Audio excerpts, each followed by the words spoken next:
I think Sam Darnold I think he's earned a lot of the people's and the fans' respect as this guy is going to be a quarterback here for a long time. This guy has won a lot of games as a starter in the last 2 years. I think more than Tom Brady in a 2 year span. I think he's up for it. He looks like a completely different quarterback.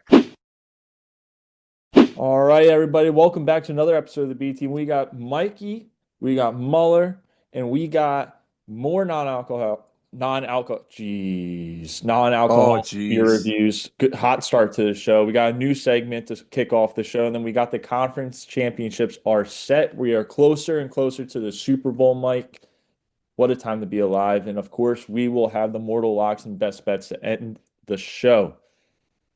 But before we get into the football, Mike, this episode is brought to us by Tanczos Beverages Bethlehem, your go-to stop for game day drinks, whether you're hosting the crew, tailgating, or just settling in for kickoff. Tanczos has you covered with a huge selection of beers, seltzers, and more. Local, family-owned, and stocked for football season.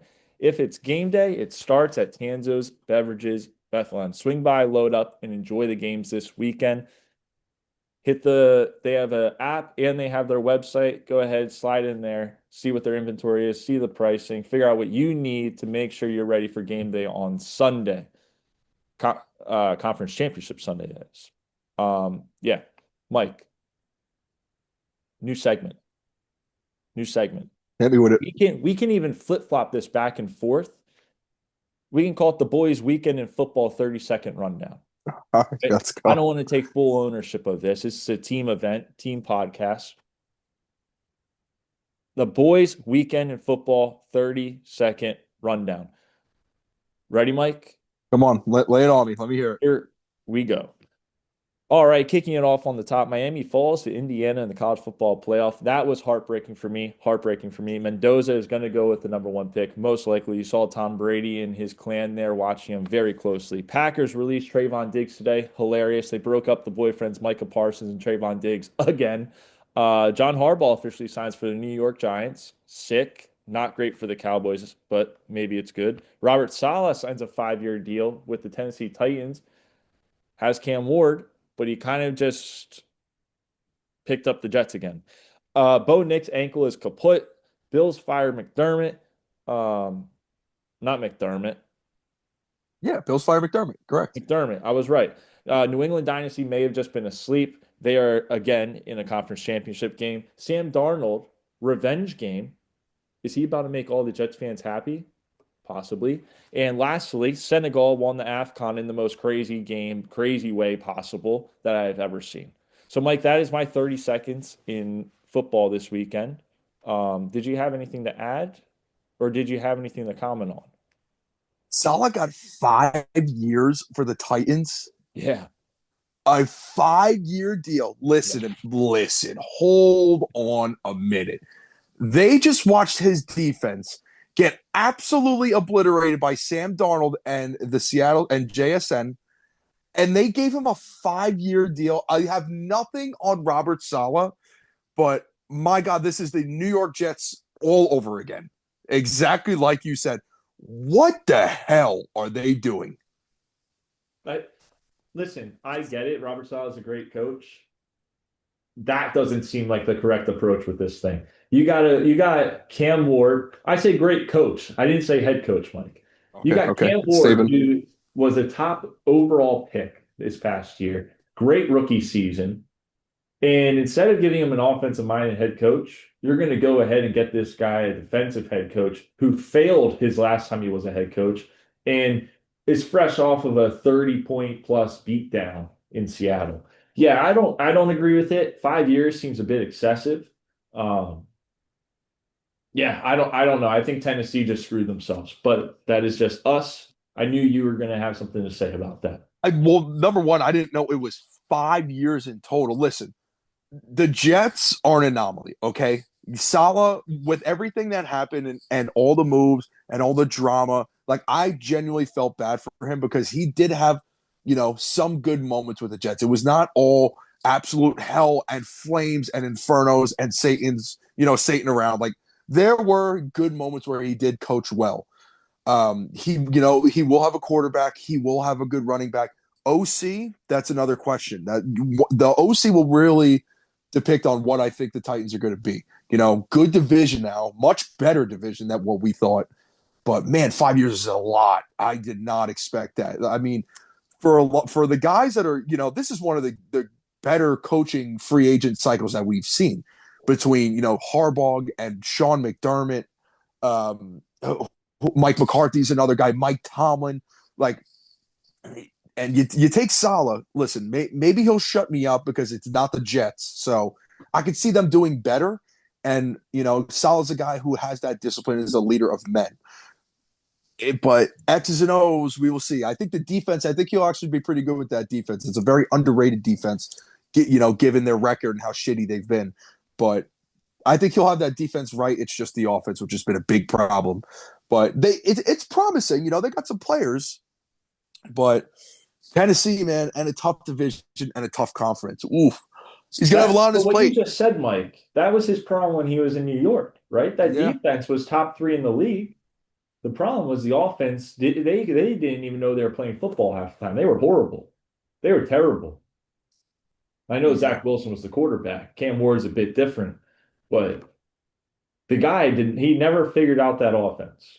So he couldn't handle the media too. And obviously New York media compared to Tennessee, way different. Absolutely. Like, you're under a lot of scrutiny in New York, but the Titans are kind of in a similar position where they've had a top 3 to top 5 draft pick for years now. And they haven't been able to escape that, and they haven't been able to actually compete. They haven't competed since Ryan Tannehill was there with Mike Vrabel, funny enough. But strange. And then real quick, because I didn't watch the game, what were your thoughts? I'm sorry that I have to bring this up. Miami, you're a Miami fan and whatnot. What were what were your biggest takeaways from that game? I think, okay, so it came down to the last possession, right? A lot of people thought Indiana was going to have their way with Miami. It was going to be a runaway train, not close. Miami brought it down to the last possession. Carson Beck had the football in his hands. Our defense made a huge stand and gave us a chance to, go win the football game. Did Miami deserve to win? Probably not. But if they had won, I don't think there was anyone that would say, that was a fluke win. I think Miami wasn't supposed to be there at the end of the day. They were the last team in, basically.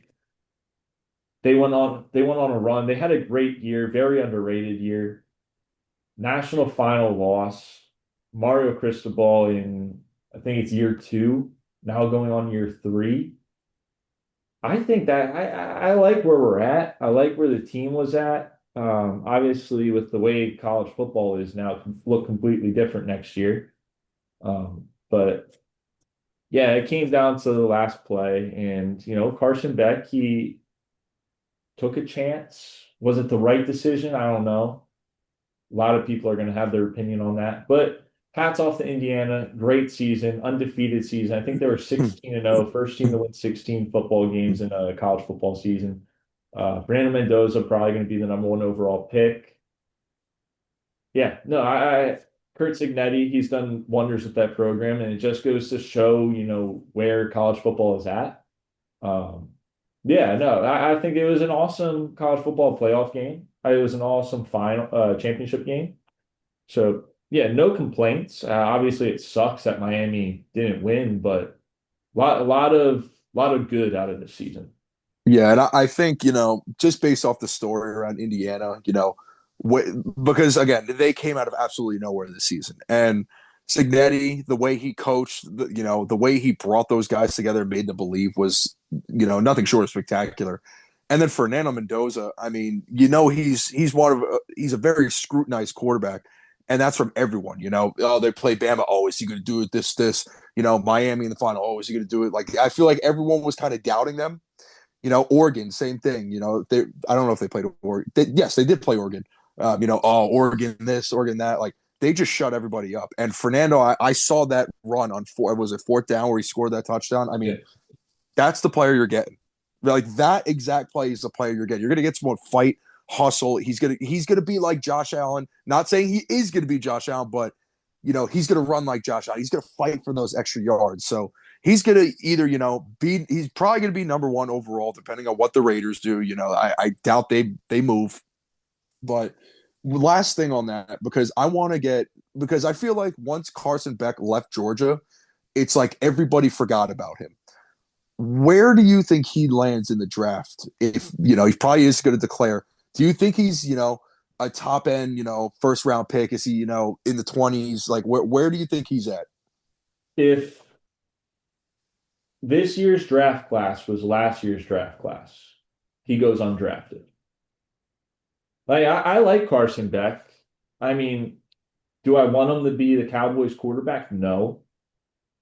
But I don't think he's a bad quarterback, but he's going into the draft in a year where the quarterback pool is not great. That's why I'm so surprised that Moore's not coming out. He's going back to Oregon. He probably would have been a top 3 pick, top 5 pick himself.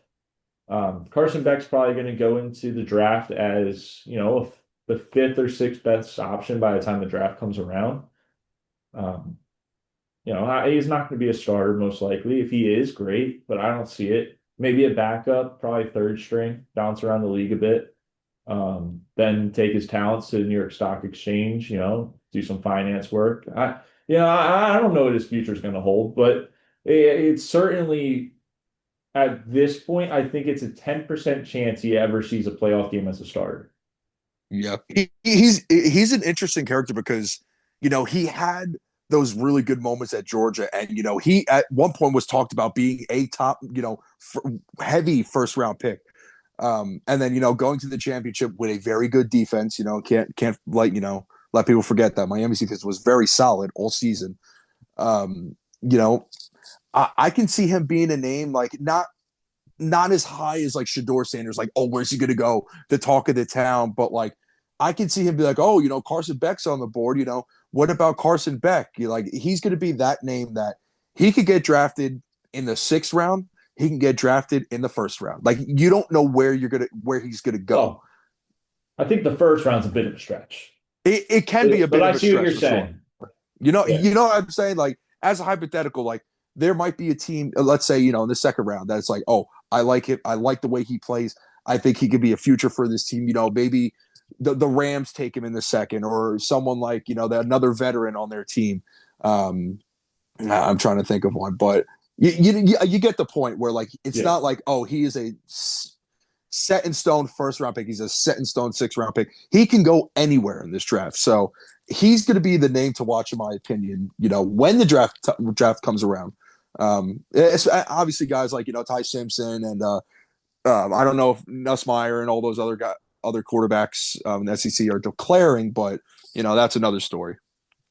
Yeah, I know. And you know how this all goes. We're gonna say every year you want right now, and then the draft's gonna come around, and you're gonna have guys that you've never heard of being top 1st round picks. No, we're just getting into the nitty-gritty of it, but we got 3 more weeks of good football on our way. So I want to dive into the conference championship games here, Mike.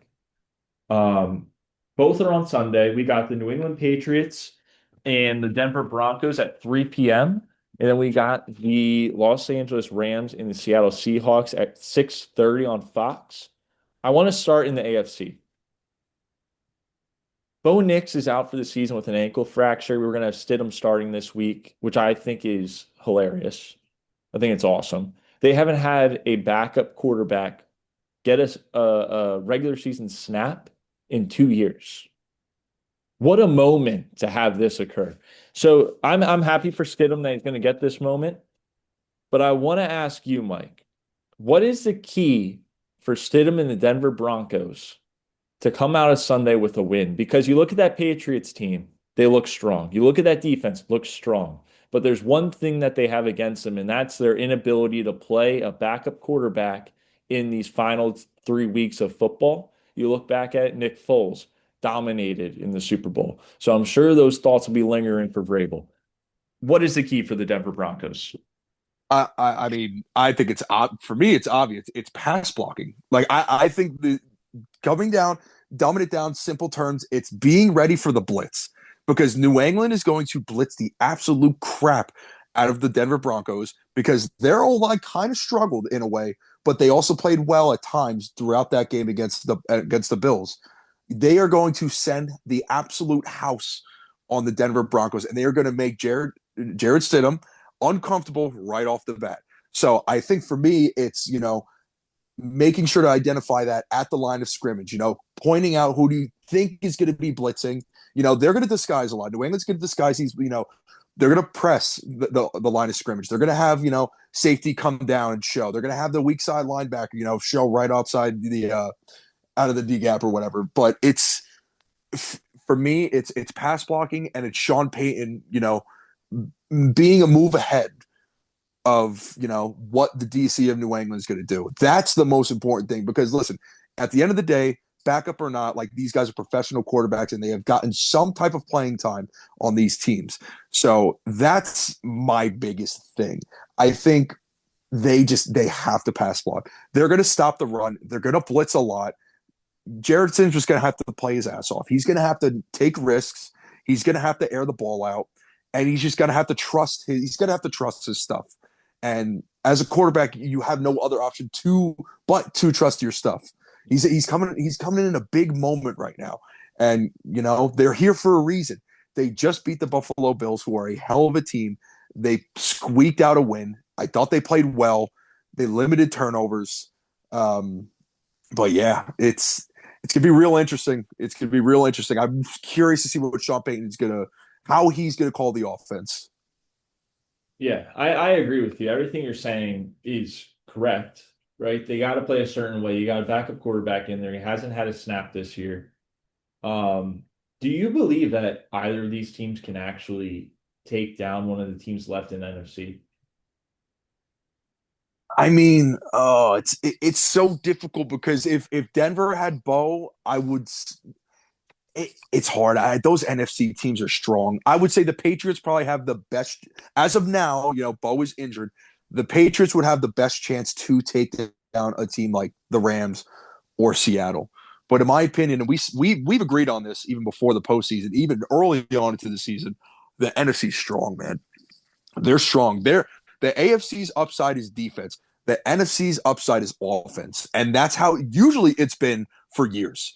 So I just think where Darnold is with the Seattle Seahawks, they look so impressive. The Rams and McVay on a hunt for another Super Bowl, they look so impressive. And I know defense wins championships, but man, these guys just look too strong on the NFC side. They really do. I do have more faith in the Rams if they made it to the Super Bowl to win it than I do Seattle, though. Yeah, and that's one thing I want to touch on is you're saying that the strong suit for the AFC teams that are left is their defense. Mm-hmm. Let's not take away from Seattle's defense or the Rams' defense. Agreed. Right? Agreed. They've played Yep. very good the last couple of weeks and throughout the whole season. I believe Seattle ended the season as the top defense in the league. Mm-hmm. I could be wrong there, but they were at least top three. So if that's where I'm saying, I believe no matter who wins in the NFC this weekend, they book it Super Bowl because Yep. I just don't see the offenses in the AFC side being strong enough or consistent enough to take down one of those offenses or defenses on the NFC side. Yeah, it would be really interesting. And like you said, we've talked a good bit here about the Denver Broncos, but the Patriots are right there. And, there's not a lot of storylines going on there. It kind of feels like business as usual, right? It's the New England Patriots. They're back in the AFC Championship game. And now everyone's kind of expecting them to win. It's pretty annoying, honestly, that they're back there. Yeah. I think it's every single year since 2013. We've had the Chiefs or the Patriots in the AFC Championship game. It's just a tale of this time. But I do have one stat, Mike. I have one stat. And here's why I believe the Patriots are the AFC's only hope. Besides fact, well, we don't have to say that because it's going to be about the quarterback. We have never had a quarterback win a Super Bowl who wears a visor, and we've never had a quarterback win a Super Bowl who has long hair.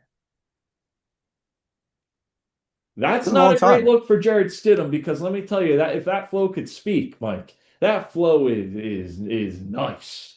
It's So flowing. I fear for Denver. I don't think they have it. I think this is the end of the road for them. I'm riding with the Patriots. I know you are you still going to be riding with the Denver Broncos here throughout this? For me right now, I like Denver with the spread. I don't. I would be shocked if they won, but I wouldn't be shocked if they won. But they are dealing. Is Troy Franklin going to be back? Is Jared Stidham just going to immediately click with these guys on offense? It's they need as much repetition as possible. I think it's going to be tough for them to overcome. New England's been playing out of their mind. They really have. And you can talk about who they've played, blah blah blah. They just beat Houston. That I'm pretty sure is the number one defense in Houston. They just beat them. And it's listen. They had similar numbers to them on offense. Besides, CJ Stroud throwing like 100 picks, but Brutal. yeah, brutal. But I think Denver can cover. I'll still ride with them. I've been riding with them all season. It's just so unfortunate that Bo got hurt with just literally at the end of the game. It's so unfortunate, but I'm pretty five and a sure. half spread. I'm taking that. Yeah. No, I I'm don't want pretty to jump sure into just it, looking but at the divisional round, three of the four quarterbacks that got eliminated had 3+ turnovers. That's kind of insane. Am I wrong for thinking that? Like that's not normal that we see that in the divisional round. yeah, I mean, It listen, the was so playoff yeah. playoff football matters the most, man, and that's where you're meeting the best of the best, and you got the game plan is so important. Like you can't just cruise on into a game like you have all season long and stick to your formula. And if something works and you change it, you ride with it. Like you got to be creative, or you just got to let your quarterback run the show and play his game and just play to his strengths. Yeah. And yeah, it's just a weird playoff run right now, but I like it because it's different. Especially all these divisional games were absolutely incredible. I mean, besides San Fran and Seattle, they were fantastic. It's so much entertainment. Yeah, I agree. So, well, let's get into the NFC matchup. We got the LA Rams and the Seahawks playing at 6:30 p.m. on Fox. I love that it's at 6:30 p.m. Eastern time. Get to bed a little earlier. It's beautiful. Oh yeah, My first question for you, Mike, is how important is this game for Sam Darnold and the way he's viewed around the league? What his stature is across the other NFL quarterbacks. yeah. I Where do mean, you see this guy? I don't see this being a game where like if Darnold loses, it's like there's typical Sam Darnold. Like I don't see that anymore, and I'm one of the minorities where it comes to where I stand on Sam Darnold. Was he in my top 10 a lot this year? No, I think he was in it maybe two times towards the end of the year. But like I've been waiting to see this Sam Darnold. I mean to hang 40 on the Niners at home in a playoff game. I listen, they were banged up, they were missing Fred Warner, but they took care of business and they made a statement with that. I think Sam Darnold has he's earned my respect before, but I think he's earned a lot of the people's and the fans' respect as this guy is going to be a quarterback here for a long time. This guy has won a lot of games as a starter in the last 2 years. I think more than Tom Brady in a 2 year span.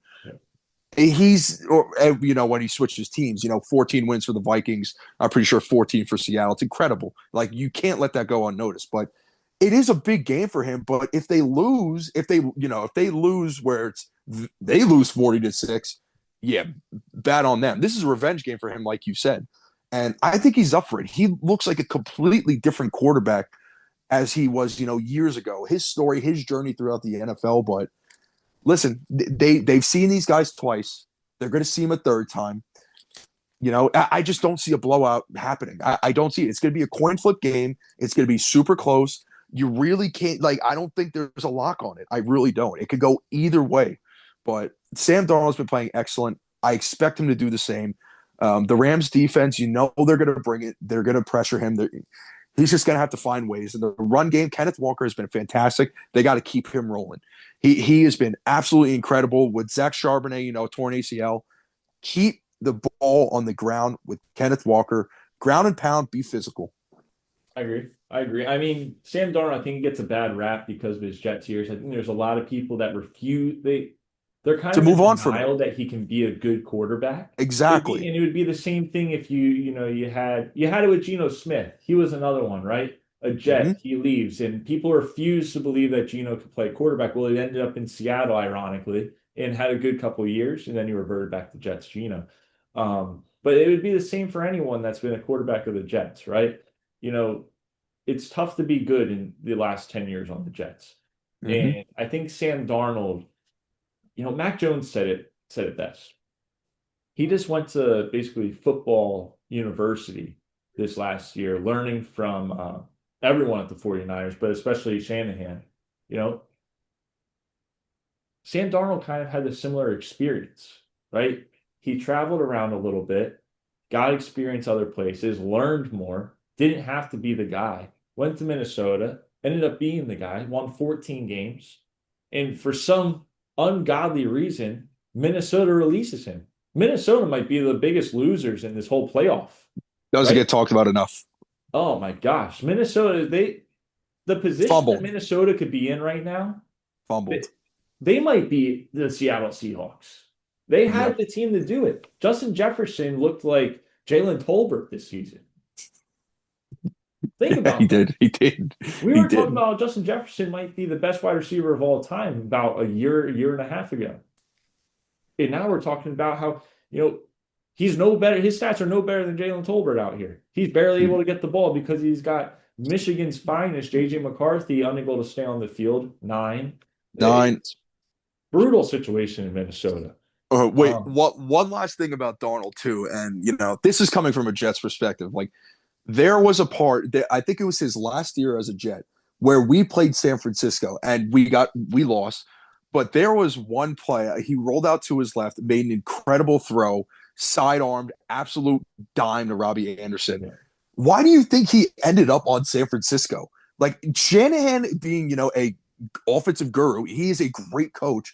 Saw Sam Darnold, brought him in, taught him well. He didn't play much. Then Kevin O'Connell, who's also a very good offensive minded coach and also a quarterback guru, brings him in, wins 14 games. Like the people who are still in denial need to end it because he's catching the eyes of guys who believe that this guy can actually be good. Look where he is now. Literally had 14 wins last year. Literally had 14 wins this year. And I don't want to go against him because I have the love for him and I always will. But it's a tough matchup. It is. But they've been rolling, man. You got a guy like Jason. You never know what can happen. It's one of those like, all right, there's a reason why you were a top 3 pick. There's a reason why you were a number 1 pick. Look at Caleb Williams in Chicago, right? Last year we had Bears fans just saying how they don't know if Caleb's the guy. They don't know if he Mm-hmm. can ever develop to be good enough. Oh, all of a sudden you get the guy a coach, get someone that understands how the offense should be operating, and Caleb Williams takes him all. He almost honestly, he probably should be playing in this football game. He probably should be. Right? He was one throw away from putting them into the NFC Championship game and then playing for a Super Bowl. Right? There's no doubt he'll be back, but there was doubters about him. And he was supposed Mm-hmm. to be the next Pat Mahomes, the next best quarterback of all time, the next GOAT. So it's one, dude, we talked about this, I don't know, like 5, maybe like 2 months ago now. NFL teams are just too quick. NFL fans are too quick to make judgments on players, right? These guys are young. You got to let them be in the league for a bit and develop. And then year 3 and 4, you can really see what these guys are capable of. Now, Sam Darnold on the Jets, I don't know if anyone can figure out if they're good on the Jets. You got to go somewhere else. You gotta. But let's move on from this because I want to go back to what you said, how you think this game's going to be a coin toss and it's going to be real close, right? If that is the case, and this becomes a duel of the coaches, who do you think has the upper hand and will win this football game? Because I have my opinion on it, and I have my opinion for a certain reason, but I want to get your opinion. I mean, I have to. You go back to 2 episodes ago before the playoffs even started. You know this. I've been on Denver and I've been on LA, and I just have to stick with it. When Kansas City won the Super Bowl, what I do, I stuck with them the whole time. They won me money, they won you money. Yeah. The Rams are just, I know it's not the prettiest, but again, they're a team. You play Carolina, obviously the Rams are better. They're 10.5 point favorites. They play down on their level. But when they play a team that's just as good as them, if not better, they will play just as good as them, if not better than the team they're playing. That's who the Rams have been all season long, and they've been like that for the last couple of years. They went into Chicago. They played both teams honestly played poorly, but all in all, I have to, and I hate to say it because I love Darnold and I love JSN, but I gotta ride with the Rams. I just think I gotta take the experience, the leadership, McVay in the playoffs, Matthew Stafford as a quarterback, MVP type player, Puka, Devontae. Like, this is a team that can make it. This is a team that can handle business. This is the team that can beat Seattle because they've done it before. They could beat, I truly think they could beat anybody in the league when you put them against them. But Seattle, I love the fight. I love where they're at. Mike McDonald's done a phenomenal job with them all season long. But it's tough. It's tough because Seattle was the number one seed for a reason. The Rams pretty much squeaked out 2 wins these last 2 weeks. Is their luck ready to run out? And I feel like you're on that side where Seattle is ready to end their luck. But I don't know, man. Regardless of who wins, I'm probably going to be rooting for them because it's probably going to be the Patriots. Clearly, I'm not going to root for the Patriots to win. Sorry, B Wood. Love you. Still love Trevion Henderson. But I would love for Darnold to win. I would love for Stafford to win again. And whoever moves on, I'll be happy with. But I'm going to take the Rams, unfortunately. I'm going to take them. It hurts. I actually agree with you.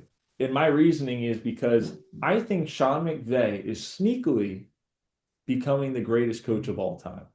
I think he's putting together a resume at his age where he will be looked at as the greatest of all time when it all comes down to it. Because when you watch this guy talk about football, when you watch him call back plays, when you watch him coach a game, the guy's a genius.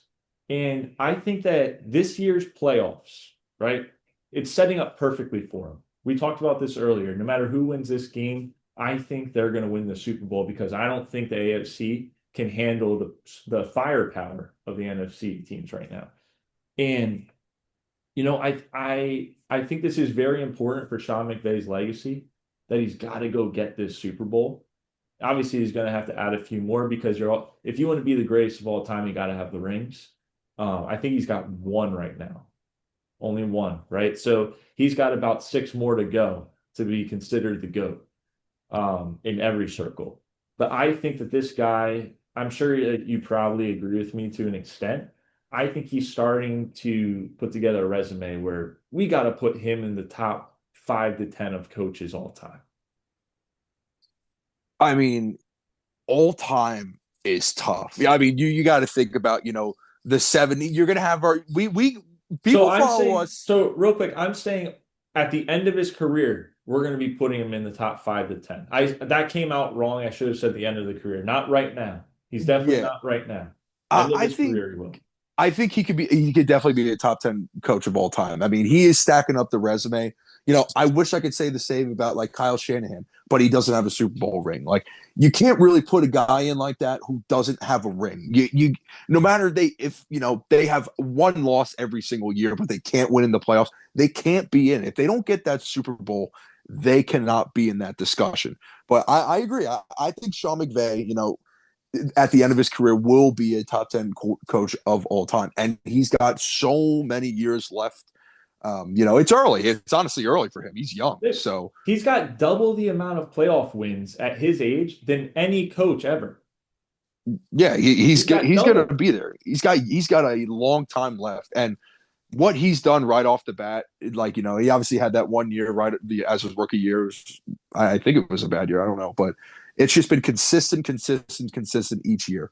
When they didn't have those draft picks, I think they had one bad year, but after that, boom, flip the switch, they were right back at it. So that just goes to show the coach he is. He's been fantastic. And like seeing him on the sideline in the playoffs, he's on a mission. Stafford's on a mission. I thought, the defense sneakily was super fucking good against the Bears. I think it was Quentin Lake or Cam. What was his name? I wrote it down. Cam Curl. That interception he had against Caleb was a hell of a play. So, yeah, they're a team that, they don't want to look back. This is their opportunity. They've played Seattle before, and the Rams have lost to the Patriots in the Super Bowl before. Could be a rematch. Could be foreshadowing. We'll see. Yeah. How many rings do you think McVay is going to end his career with? Well, he's already got one. Stafford probably doesn't have that much left. But the coach that he is, I think he could really develop. If Sam Darnold was a Ram, I think they'd be in the same position. I truly do. That's how good of a coach he is. I give him at least minimum 4, and Four? that's I think minimum 4. He's got a long time left. Because I how think old is he? four is. I think he's what, like late 30s, early 40s, around I there. think I want to say he's 39 and turns 40 on Sunday or Yeah. Saturday. Oh, I'm glad he said that. Glad he said that. Why? But I mean, playoff game, birthday, he's got to get the win on his birthday, man. Exactly. Exactly. He's got to get the win on his birthday. I think that he has so much time left and he's such a good coach and he has a good organization behind him. It's tough. Like, I know this is going to sound like a lot of rings. I can see him getting anywhere from, like you said, 4 to 8. Listen, That's a that's lot hard. of rings, but we're talking about a very good coach and a very good organization, right? Once you're in the playoffs and he's consistently in the playoffs, you only got to win 3 games. And then you have a shot at it. You got to think there's going to be years where he has the bye. You only got to win 2 games and then you got a shot at it. Mm-hmm. Yeah, I mean, four rings. It doesn't sound like a lot. It is. It is. It is a lot. But So for him, maybe he like only needs three minimum more. 3. But yeah, it's not easy, man. No. Mahomes got 3 rings, and he made that look difficult. And they're in a weird position now. But yeah, maybe minimum 3, I would say. But I see more on the horizon. All in all, there's going to be more on the horizon with Sean McVay, wherever he is. I don't think he's probably going to be another Tomlin. He's never going to leave the Rams because he's so valuable to that organization. So I'd be shocked if he was, somewhere else. I really would. Last question on this, because I'm just impressed with Sean McVay. Um, Same. can a coach not have the most rings while simultaneously be the greatest of all time? I mean, I feel like that goes back to my last point. Like, no, because if they don't have Okay. rings, like you can't put them in that. Like, if they don't win the big game as a coach, that is your goal every. I mean, it's everyone's goal every single year, but like you need the rings. I think Kyle Shanahan's an elite coach, but he just can't get there. And good coaches find a way to get there, no matter who your players are. No matter, like they find a way. They find a way. Look at Todd Bowles, okay, for example. He's not an elite coach. And yes, he had Tom Brady, but that Super Bowl against the Chiefs when the Bucks played them, that was a defensive Super Bowl, and that was based off Todd Bowles. Todd Bowles called a fantastic game against the Chiefs and made him uncomfortable all game long.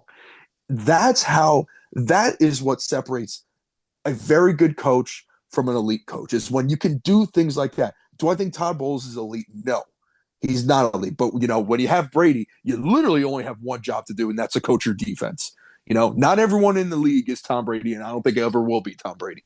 But McVay, he finds a way to get it done with his offense, and it hasn't been pretty, but he gets it done.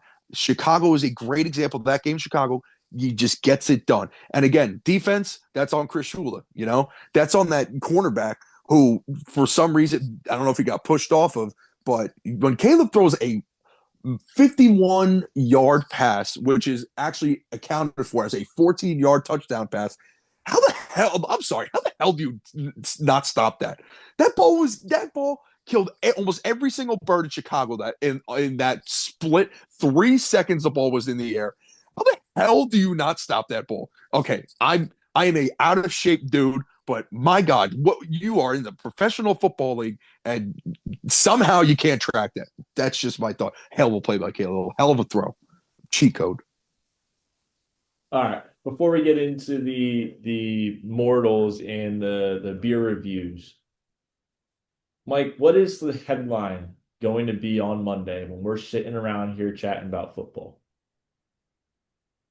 Oh, I think is Drake May going to lead them to the Super Bowl? I think at the end of the day, is Drake May his second year in the league? Is he going to lead them to the Super Bowl against the Rams? Is my guess, but it could be Seattle. Or are the Patriots going to do it? What do the Patriots need to do to win the Super Bowl? That's what I think it's going to be. Does Vrabel have it in him to win the Super Bowl? It's going to be based around the Patriots 110%. they're going to get most of the credit. They're going to get most of the headline because of how their season has been all season long, what Drake May has done, the people they've played, the schedule, this, that, their path to the Super Bowl. It's going to be all about the Patriots, in my opinion. Yeah. How about yourself? Let me ask you.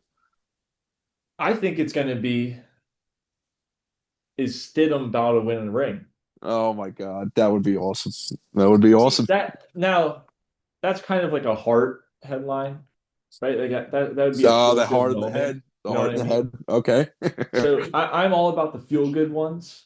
So I would love that. I would love it for it to be, is Stidham going to be the second backup in the last, what is it, 5, 6 years to win a Super Bowl? Is Sam Darnold going to, you know, what's the right word for this? Redeem his Jets years by winning the Super Bowl with the Seahawks. I would like to Yeah, see his one of those legacy. two headlines, but I do agree with you. I think that we're going to be looking at a Patriots Rams situation next week. All right, buddy. Quick timeout to shout out today's sponsor, Tanczos Beverages Bethlehem. Football season is here, and that means stocked fridges, full coolers, and no second half beverage shortages.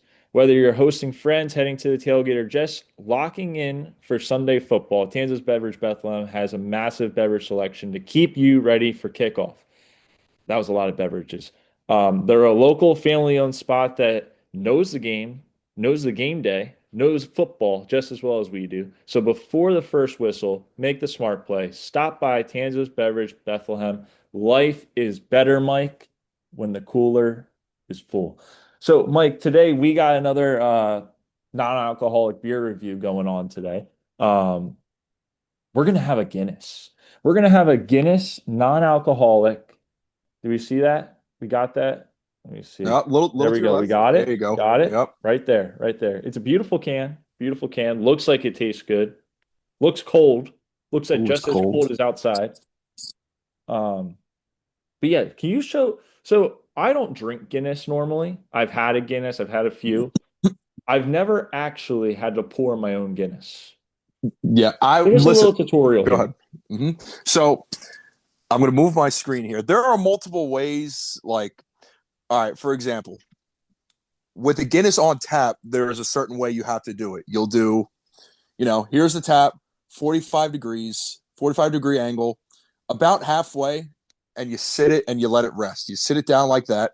Let me fix this a little bit. You sit it down, you let it just kind of filtrate through, I guess is the term. And then once it's settled, that's where you don't turn it. You just pull the draft, boom, you just fill it right up to the brim. But Okay. with a can, I'll show you. So here we are, Guinness, non-alcoholic. Before I do it, I will say, like, I don't drink Guinness much. People have a wild fascination with Guinness, which I kind of get, but I don't. It's good. It's not my favorite, but it's good. So crack it open, nice and easy. This one you're just gonna pour straight up. So watch, I'll show you. Boom, love that sound. Now this was out in the cold. Shout out to you, Mahler. Almost forgot about it again. Ice solid. This one was. There was snow at the bottom. So You like now, that spot that I had, didn't you? oh, dude, it was great. And it's funny. The same thing happened last week. I'm like, oh my god, the beer. But yeah, it was a great spot. Phenomenal. 2 is better than 1. Thank you, Muller. So again, simple. It should fit the pint glass. It should be about, it might be a little bit more, but it's going to be towards the top. If it is, you take it away, you just refill it. So with this, all you really do, pour it and just kind of leave it there. Now, you'll kind of trace it a little bit. You see how it comes out a little faster here? Just keep on going. Keep on going. And again, this is a little bit more, but kind of like that. And you can see it kind of come down a little bit. Let me move that Guinness out the way. See how it's kind of funneling down? I don't know if you see that much, but this is a 12-ounce pint. That's a 14.9 fluid ounce can. So, I mean, that's a hell of a pour. That is just a That's phenomenal good. pour. Did I do good? Yes, that's perfect. So now you'll see if you look at the Guinness, everything kind of just comes down. Again, I can't give you the science behind it, and people are probably going to roast me because of it, but that's how, if you have a can That's how you would do it. You wouldn't do it like a regular, hey, here's my IPA 45 degree. No, that's how you pour it. Look at that. Perfect from the boys. Dude, Absolutely perfect. we're dialed. We're dialed Yeah, in. So that I'm was actually very dialed. excited about this one because this is one that you and I both have had, right? So we've both had a normal Guinness. So this Correct. should be a pretty good review. Should be pretty accurate. Yeah, I think again, like it's a different type of it's essentially just a freaking Guinness, but compare what we have the Elysian Dust IPA last time. Yeah. That was high. That was a hell of a beer. This one, there's going to be no bias. I don't go for Guinness a lot, but you know, good evening, Muttonistas. I'm going to try this. I'm going to give it a good review. All right, let's give this thing a try, Mike. Here we go. Cheers. A proper crema.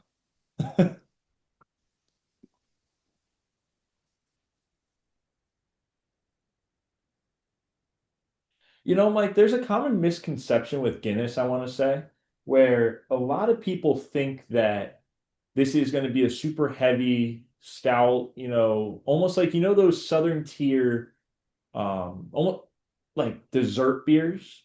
Mhm. I feel like there's a tendency to feel like these are going to be like that. It's a lighter beer in a Yeah, way. it's 4.2, and it doesn't Yeah. seem like it. I found this out probably like a month ago, maybe a little bit longer. I was in Philly, and everyone's got the creaming pints. They're all drinking it. I'm like, what's the ABV on this? They're like, yeah, it's 4.2. I'm like, really? But it's it doesn't look it just as what you were saying. It looks like a 5.56 range for ABV, but it's a regular Guinness light beer. You can have a bunch of them, but it's an acquired taste at the end But, of the day. but you know what's even better about this one? It's zero point 0. We ain't got no alcohol in here. Actually, it's probably 0.5. But Mm-hmm. no, you got no alcohol in here, right? So you can have as many of these as you want, up to 40. It's for me. It's definitely obviously a lighter taste. Again, like I don't drink Guinness much, but it's not bad at all. Like No, it's I very think good. it's a tasty, simple, non-alcoholic Guinness. It's hard to review. Yeah. Well, here, Mm. let's give it our third sip, and then let's review this thing. I wish I had the Guinness pint to split the G. But I don't have one. I don't. I don't. If I did, I would know what to do secondhand. All right. You ready to do this? One more sip. We all know the rules. Yeah, I think I got a good score. I'm going to keep this fair because again, this is a lot different than what we've tried. This is only our third one, but I'm going to keep it fair. My score is going to be very much based on what an actual Guinness tastes like. I Yeah, don't I know how think you're going to do myself. yours, Hmm. but I'm going to kind of like that's pushing the scale, I'll say, on this score.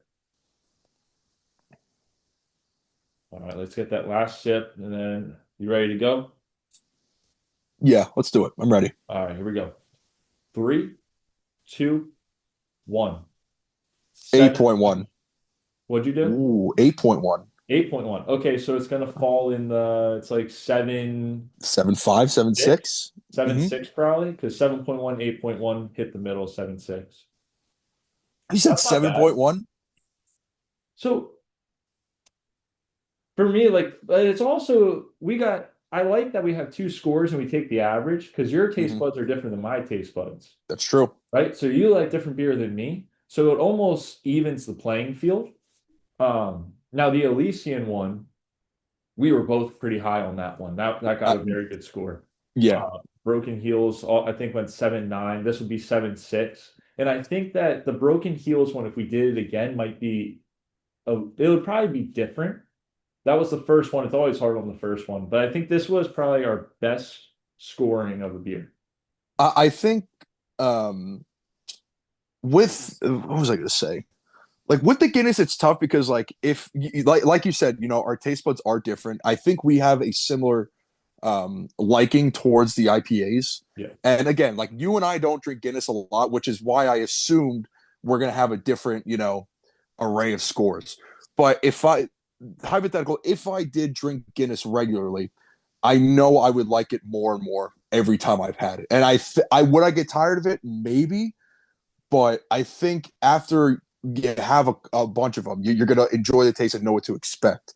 Yeah. Like a lot of these restaurants and bars, the Guinness is never the same. It's always different wherever you go. Whether you go to Red Stag, McCarthy's in Bethlehem, you go to Fegley's Brew Works or something. Like it's always going to be different. That's why people try to find that greatest pint of Guinness wherever they can, excluding Ireland, of course. But I think 8-1 for the Guinness drinkers out there is fair.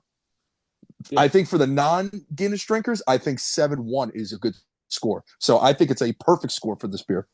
Yeah, because 7-1 is not disrespect either. Like if I came No, out and I was like it's passing. 5-1, I would be like, yeah, that's probably disrespectful.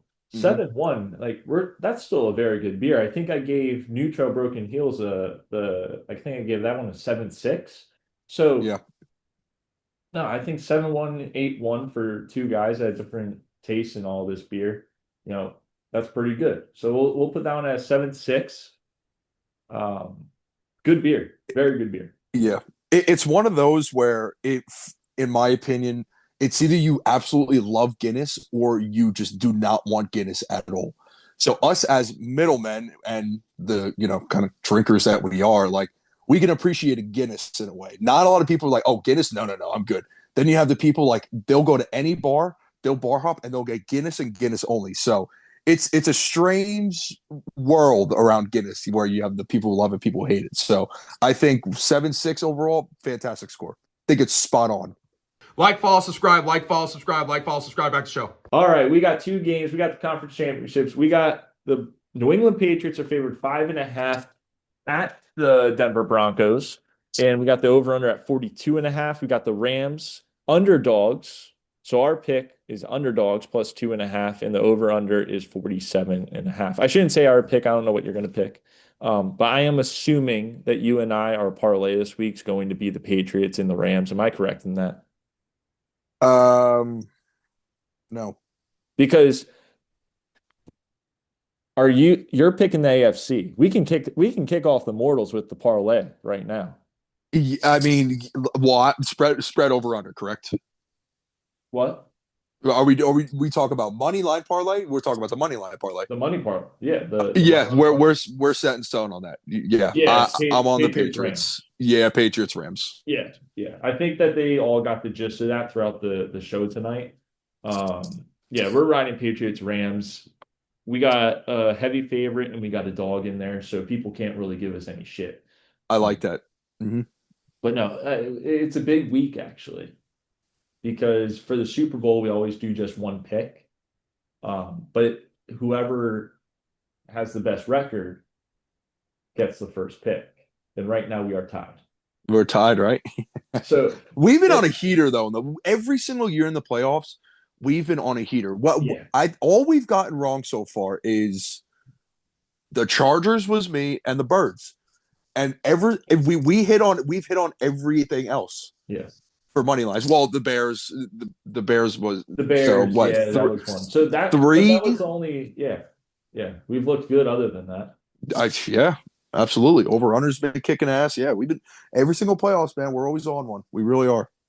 Yeah. So I mean, with carryover, you get the first pick here. So we'll go spreads first. Yeah, you know what? I know they lost their quarterback, but I think I'm going to take Denver plus 5.5. I think that's too low of a spread. This is just going by the numbers. Like, I feel like that's way too low of a spread, and I feel like America is going to be all over the Patriots with that. We can't forget that Denver's going to be playing at home. Their defense is still very good. I know they let Buffalo put up 30 against them, but Josh Allen is Josh Allen, and he's going to put up numbers regardless. That's the only way he's going to win. But I do think Denver can find a way to the 5.5 is always a tough spread to pick, but I just think it's way too easy for the Patriots, to people just place their bet on the Patriots for them to cover.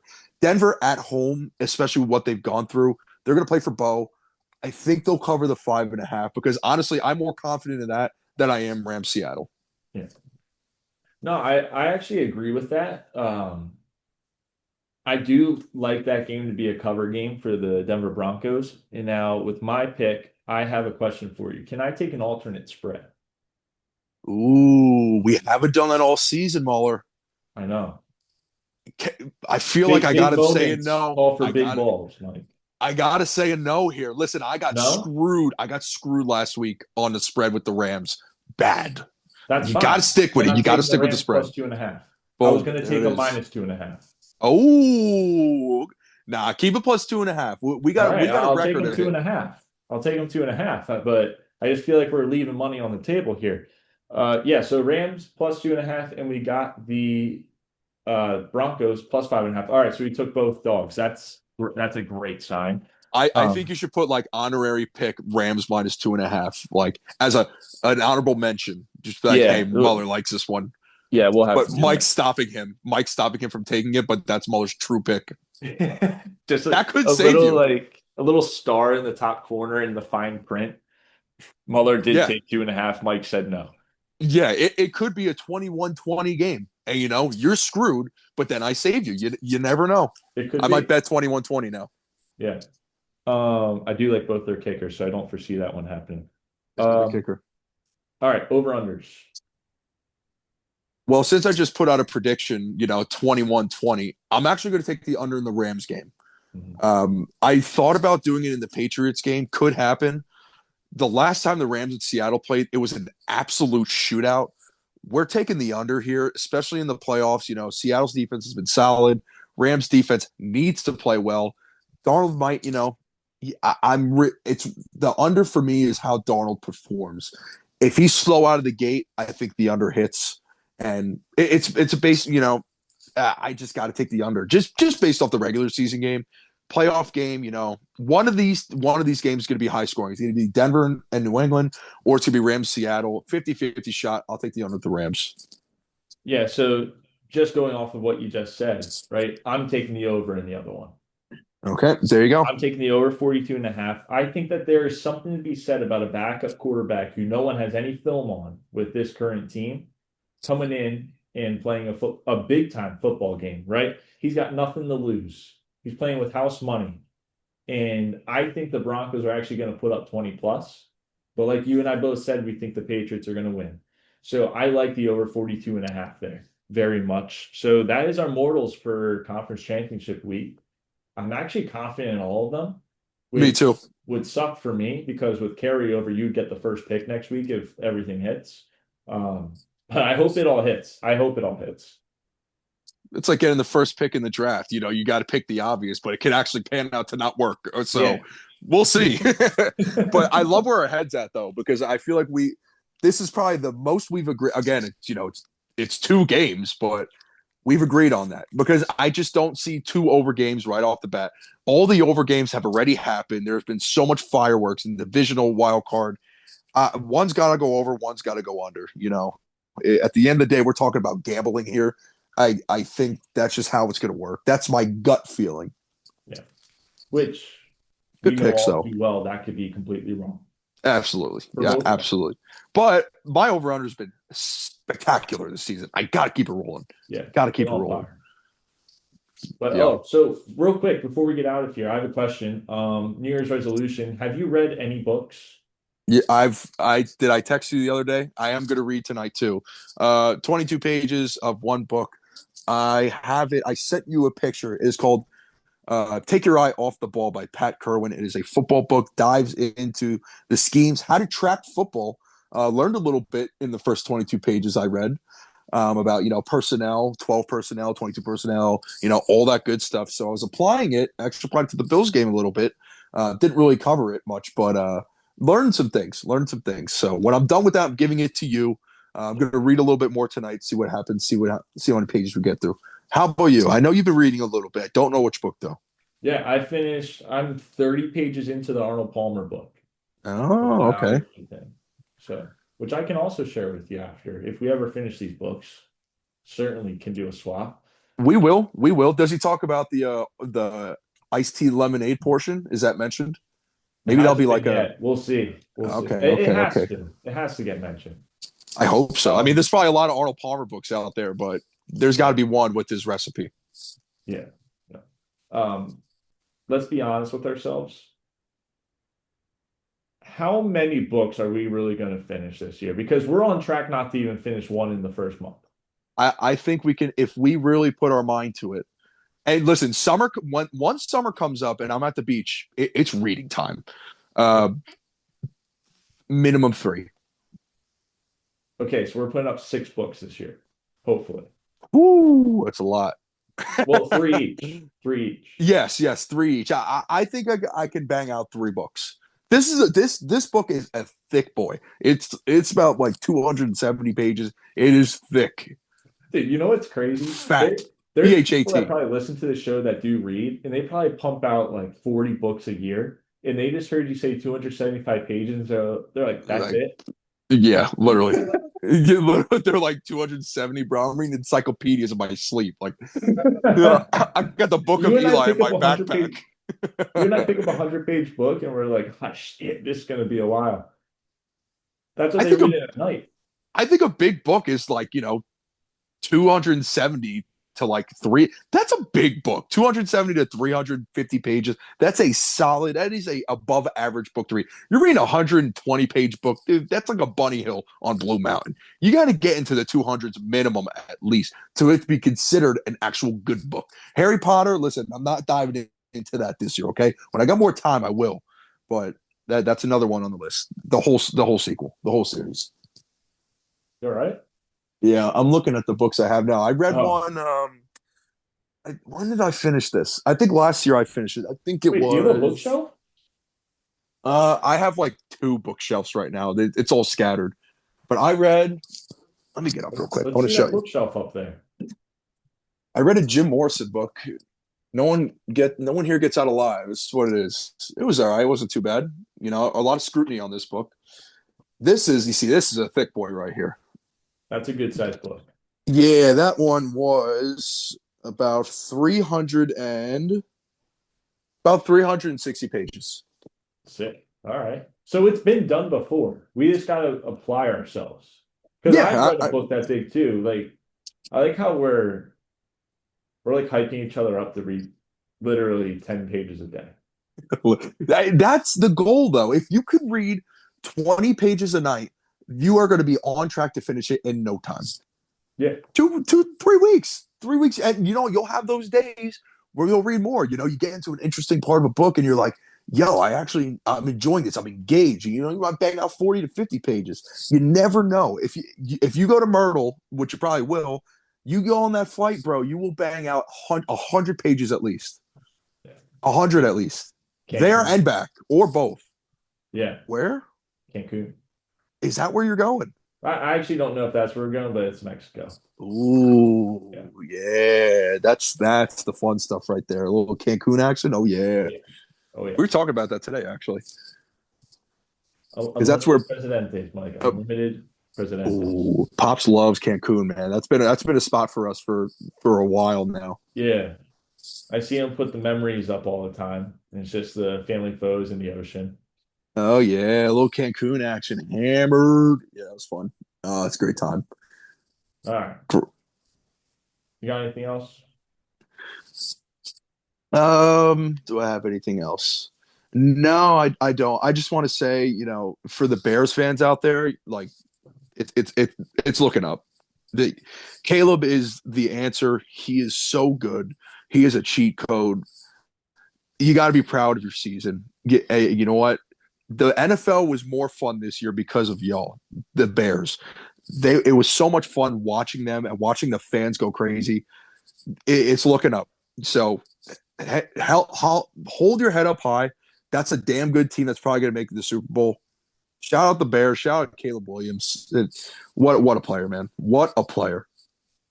Yes. That's all I got. Yeah, I got to give him his flowers, man. He was terrific. Yeah. He was absolutely terrific. He was. I'm happy for Bears fans because honestly, they are miserable. They were miserable even this year up until like week 6. They were miserable. So I am happy for them. I'm glad they had this moment. I think they probably get a Super Bowl in the next 10 years. But what other quarterback is making a throw like that? Like It looked like you were playing Madden because the way he was running and the amount of defenders that was around him. Like, and he makes a throw like that. Like that is, I haven't seen anyone make. Maybe Mahomes has made that throw here and there, and Stafford has made that throw. Stafford looked damn good too. Like his arm actually was impressive. But man, that was a special play. That solidified. If there were still people hating on him, even after the Packers game where he came back, almost had another comeback against the Rams, that play solidified who he is as a player. It's not even a question. No, I agree. That's all. That's all I got for the NFL, though. All right. Well, ladies and gentlemen, that is the B Team podcast. Remember to subscribe, comment. Let's start some conversations down there. I'm sure you guys have seen it before on our videos and posts. Like, we will gladly have the conversation with you with whatever view you have. So go ahead, comment, make sure you subscribe, and share this thing. B Team to the moon. BT to the move. Subscribe. Shout out to Tanczos. Shout out to Tanczos. Peace. See ya.